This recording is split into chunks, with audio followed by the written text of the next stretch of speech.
So, this one's going to be about ultralearning once again, and this is actually going to be the following episode and or the episode that is actually after the other one that I'm going to publish today. I've actually pre-recorded the other one yesterday, and it is pretty funny because now I'm having actually 2 episodes about the exact same thing today, which is pretty fine and it's pretty handy. So if you haven't checked out the first episode, please go to the first episode, and then which is also available as a podcast, and then go to this episode and rewatch it. Even though I gotta have to say that you won't miss a lot if you're not going through the first one, because there wasn't that much in there, just a little bit of knowledge and a little bit of things, but we might also be repeating that today. So therefore, more after the intro. Wrong one. Fuck.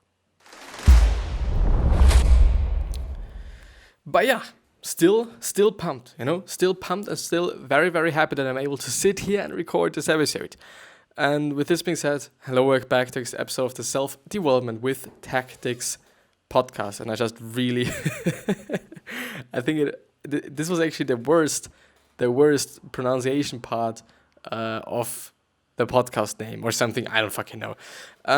But yeah, before I even forget to mention it, this particular episode is also available as a podcast, which means that you can listen to it, which means that you can just, this episode, if you're on YouTube, this particular episode and video that are just watching here, you can listen to it. And it might be more effective for you, because you're a person that is just more auditive, that is learning better through just listening to things through audio. Then please check out the link in the description, which is going to lead you to the podcast, which is going to lead you to all the different websites and platforms where the podcast is on. So, for example, Google Podcast, if you're using that, Apple Podcast, if you're using that, Spotify, if you're using that, Castbox and Stitcher, and also it's on TuneIn. So it's actually on every single platform there is where you might be listening to podcasts on.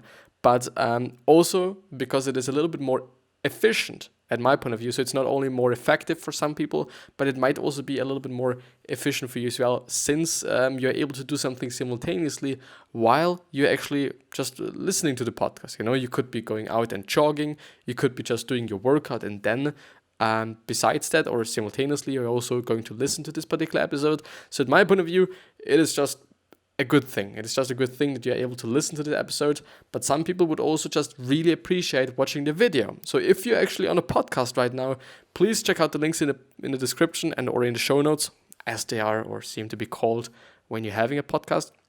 And there should also be the link to the YouTube channel, and then you can also check out this particular episode on YouTube as well. But most often, which is something that I actually always forget to mention, is that the podcast is going to be published a little bit later than the YouTube video, just because I'm first of all uploading the YouTube video, and then just over the course of the whole day, I'm just at some point in the day or off the day, I'm just going to transcribe everything, or I'm just going to just take the audio out of the video and whatsoever, edit it a little bit, and then upload it to my distribution platform, which is Anchor, and it's working really fine.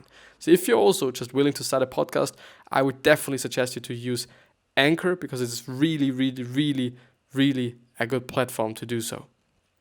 But yeah, let's actually do this like that so that everything is quite fine, and we are good to go. Now we're good to go. And yesterday's episode wasn't that valuable at my point of view, since we've only gone through just some sort of an introduction to the whole thing, and it was only about kind of young Scott, or Scott Young, which is actually the guy that is an ultralearner. And it was still interesting, but not really valuable. And at least there wasn't just really a lot to learn there.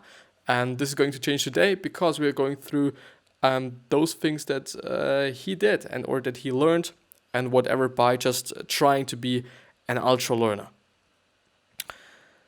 And the first question, since I've actually managed to read the whole one, so that I'm able to actually say, okay, some of it is good, and or this is valuable and this is interesting, and some other parts of this really, really long interview, which you can also be listening to, but all the links, all the things that I'm discovering and or discussing on the podcast and or on the video, they're always going to be linked down in the description and or in the show notes. So please check it out if you feel like you have to check it out, and if you feel like, okay, reading along with me, you could also be doing that. But yeah, Alison Breed or Beard, I'm sorry, who is actually the interviewer here, asks, that makes sense. Okay, so I want to dig into some of the specific principles that people can use to learn this way. You say that you first need to learn how to learn the subject you've chosen, which is meta, and you call it meta learning. So how do people go about that, or how do people go about that? So how do people go about doing that? Fuck. And his answer is right. So I think this is very important, because obviously when you are taking on learning, when you're taking on a learning project on your own, this is a bit of a catch-22, that the people who normally design curriculum, they already know the subject, so they kind of have some sense of, well, you have to start learning this, and then you have to learn that. What he's saying there, since which is also something that I've somehow recognized yesterday, which is always really bad, and which is always something that I really do not like to have. But this particular interview, because it is an interview, it is not somehow corrected, because often it's just somehow corrected, so that all the people that are actually reading it, just having, so that they're actually having a little bit of a better experience reading it, because, we often begin a sentence and then we somehow stop the sentence and talk about something else. And this is something that you would just correct some sort of if you're kind of editing the transcribed version of the whole podcast and or of the whole audio, which is something that they didn't really do, I guess. I'm not quite sure. I do not really want to say they didn't, even though they did, but it was just really maybe not the best job they did there. But it's a little bit confusing sometimes, to read these sentences, and I'm very sorry for that. But yeah. This obviously makes it an advantage for going to school or taking a class, because you then know what to learn.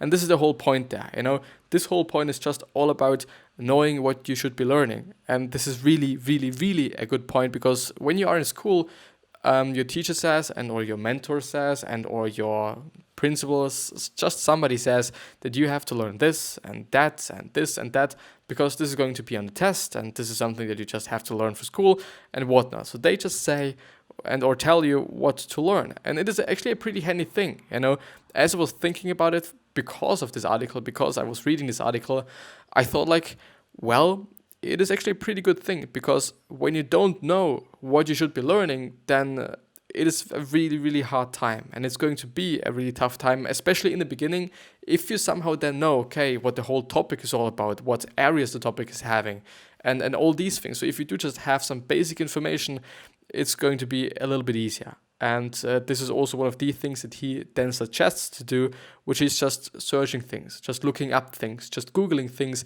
and seeing what the whole topic consists of, where you maybe should be starting, where it would make sense to start, and all those different things, which is really, really, truly important, because if it is something new, and if it is something that you've never ever been kind of searching up or looking up or searching for, then you obviously do not know what to learn. And this can actually be really difficult, if it is a subject that's maybe even overwhelming, just because it's so much content and it's so many variables and so many different things that you could be learning that might just be interesting or might not be interesting or might be relevant or might not be relevant, and all those things. So in the end, please look up the whole topic, the whole thing, and just see maybe on the Wikipedia page, because there's always just some table of content which might be pretty good for you, to then decide what you want to learn, what you should be learning, what's where you should be starting, where it should be ending and whatnot,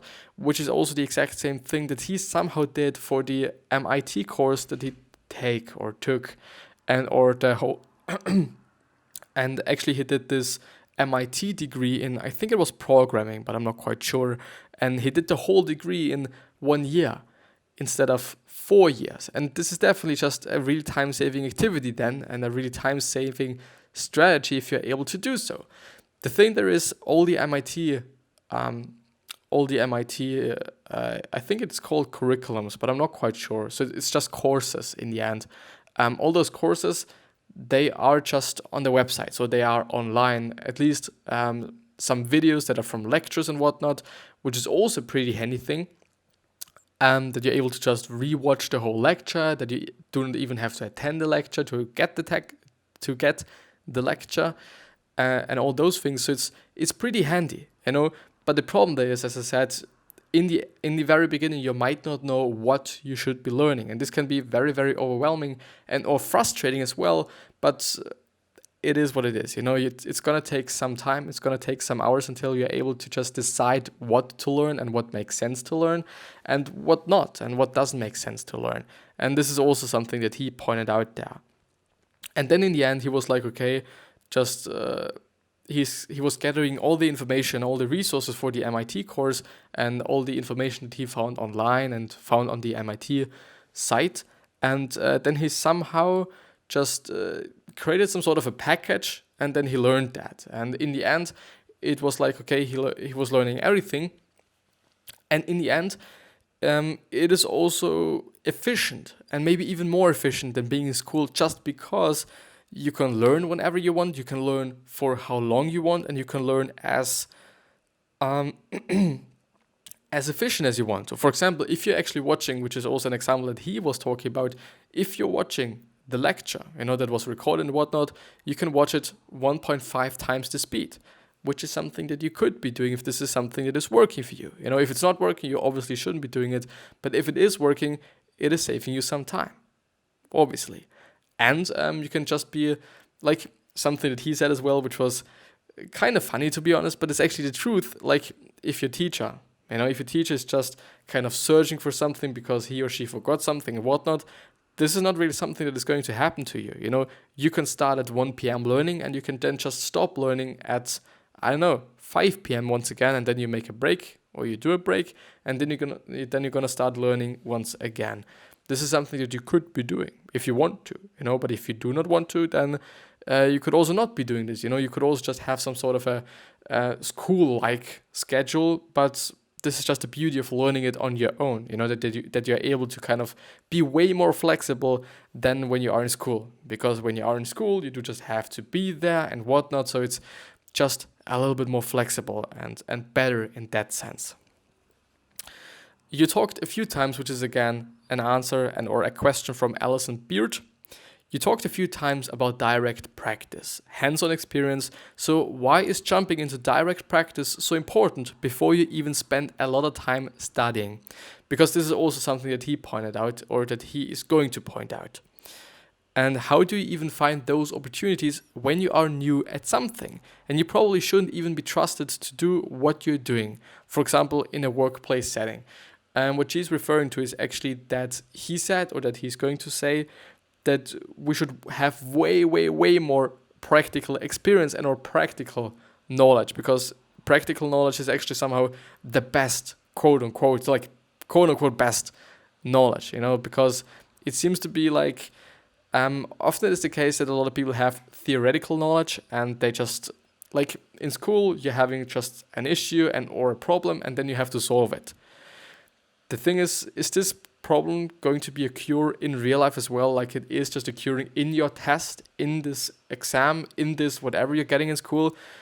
Maybe, but maybe even not. And this is now the problem, because often then it is the case that you're getting just another problem, a real life problem, that you're getting a real life problem in real life, and this real life problem is totally not comparable to everything that you've studied in school. And this then is just really kind of a fucked up situation, since you're not able to solve that because you do not know how to solve it, because you're having theoretical knowledge but not really the practical knowledge, because there's going to be a lot of problems that you will only discover if you just do a certain thing. And this is one of the reasons why he says that you should be doing things. And I gotta have to say that it makes sense for me or to me, and I also would say that this is actually a pretty good thing.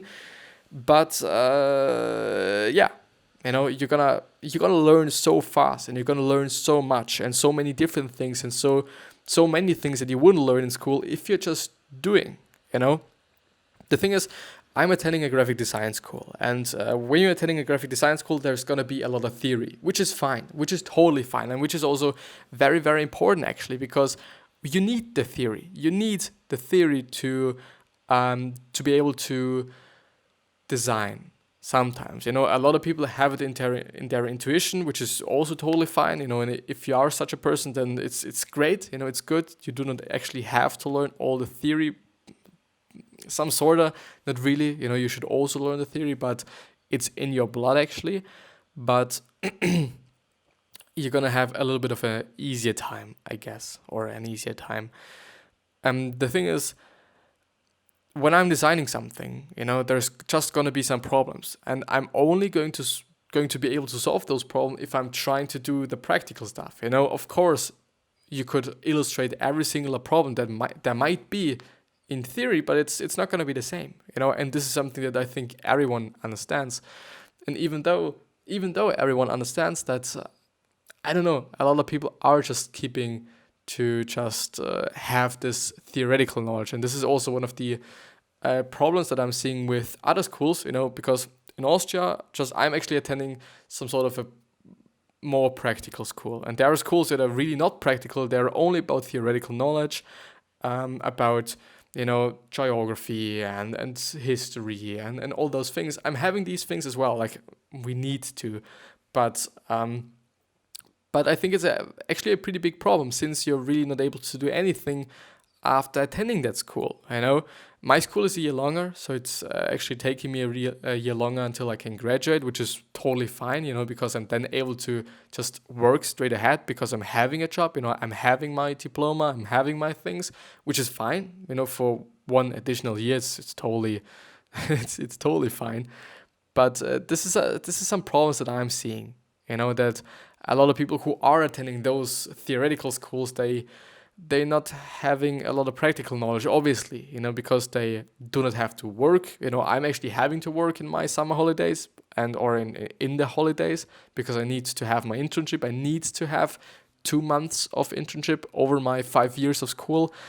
This is something that I need. If I do not have that, then I'm just not going to be able to attend 5th grade, even though I am in 5th grade. And there are some people in my class that didn't have, or they're not having those 2 months of internship.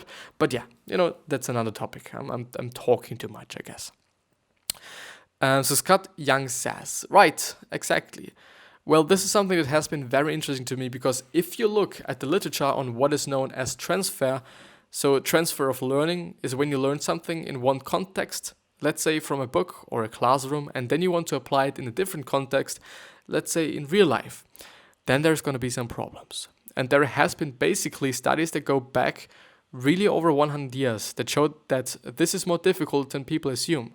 That people tend to assume that when you learn a skill, that you will learn it in a very general way, that you will be able to flexibly use it in all sorts of situations, and that's just not what psychologists and educational researchers find. They find that when people learn something, not only do they tend to learn it in a fairly narrow way, so they can only really do the kinds of problems that they were explicitly trained on, at least in the beginning, but also that they tend to stay welded to the situation that they learned it in. Which means like school, that if you're learning something in school, that is going to be applicable in school, but it's not going to really be applicable in real life. And this is a problem, obviously. Especially for those things that are really practical. Like if you are an architect, which is also an example that he is giving a little bit further down, that there was a guy and he's an architect. I'm very sorry, I can't. I really can't talk today. Like it's the same exact thing that happened to me yesterday, and I really don't know why. It's pretty interesting, on some days my talking is just really, really bad, Maybe because I'm too fast, and maybe I'm kind of, I don't know, putting myself under a lot of pressure because I need to talk a little bit faster, and those things, I don't know. I really don't. But I'm gonna read again. And there has been basically studies that go back, I read that, when you learn a skill that you learn it in a very, I read that. So you can teach someone something in a classroom and then give them an obvious application in real life, and they may fail to think of the knowledge that they learned in that classroom example.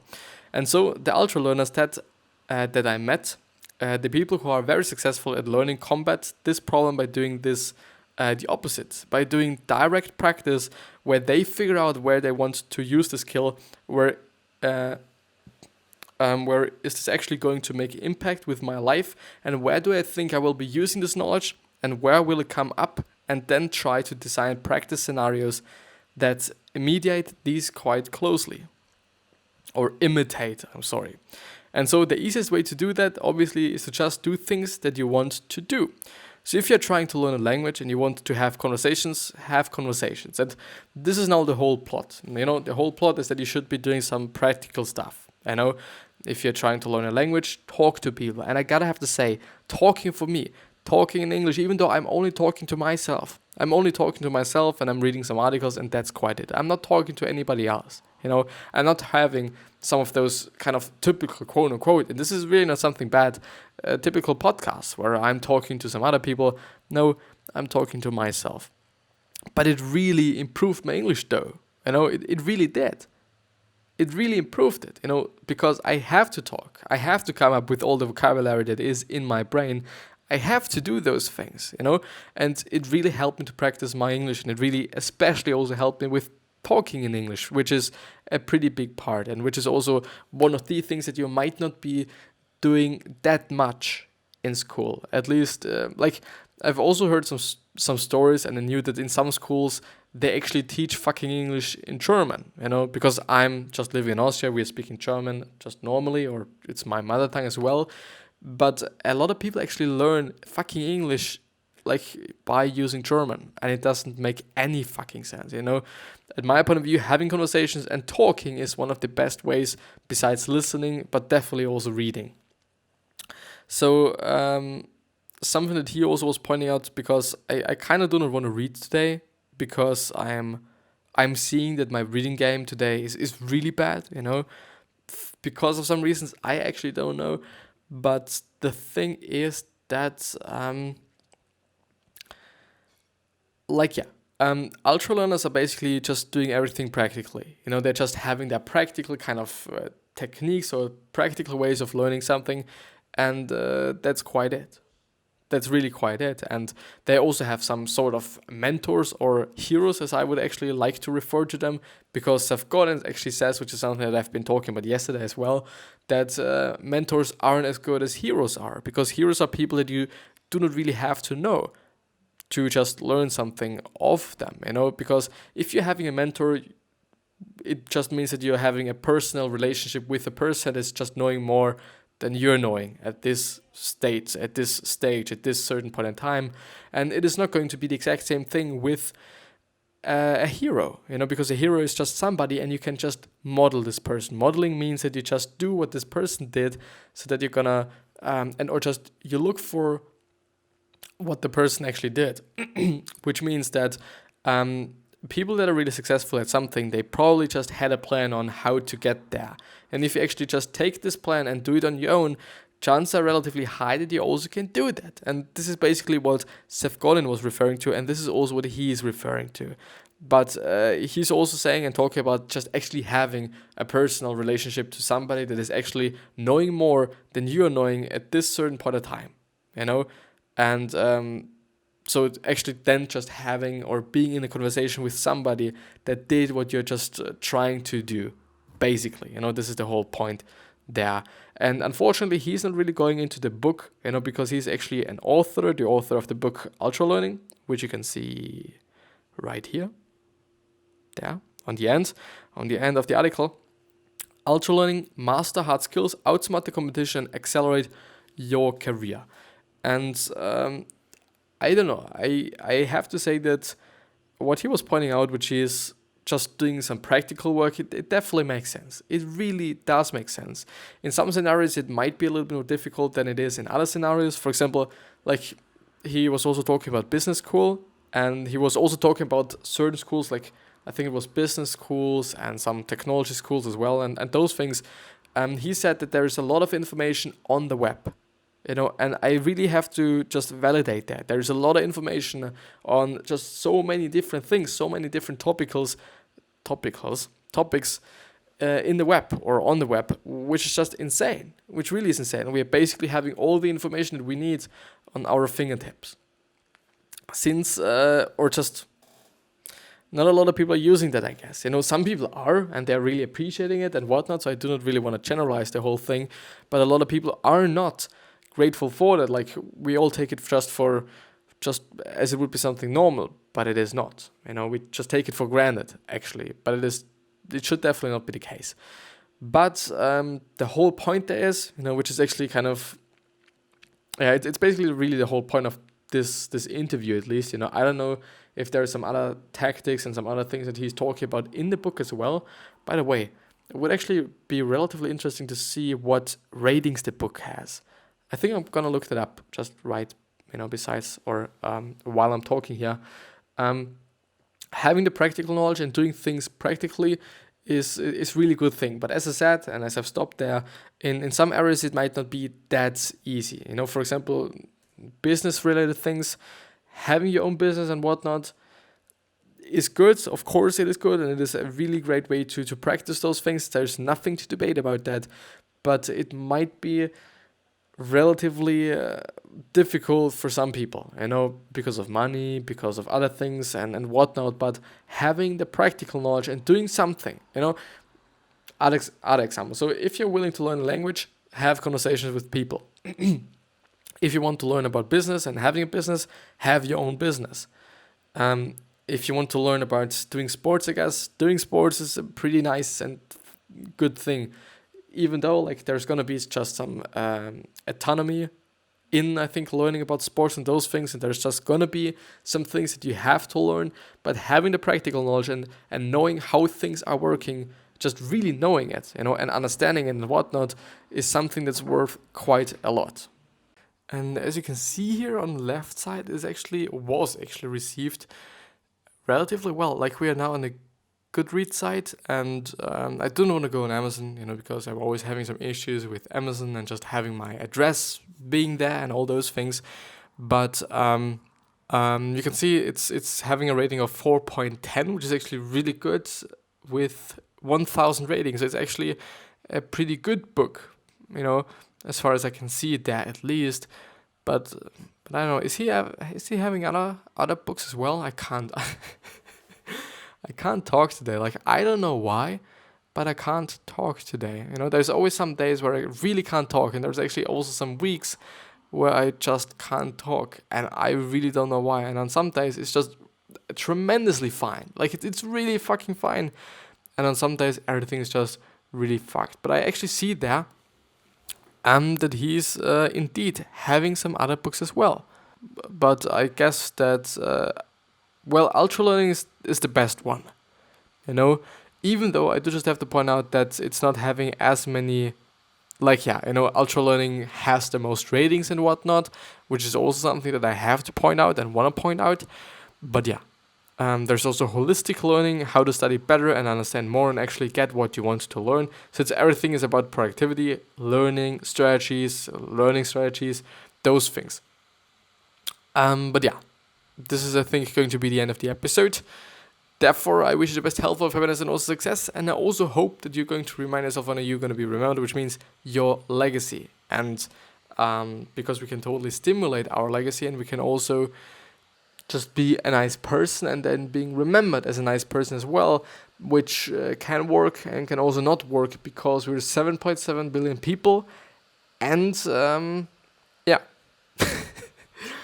But 3 other questions that I hope that you're going to ask yourself are: why are you here, what are you trying to change, and what is bothering you the most? And those 3 questions are hopefully going to show you your purpose and maybe even a business idea. And with that being said, I'll see you the next time. I hope at least. So please subscribe and please stay with me.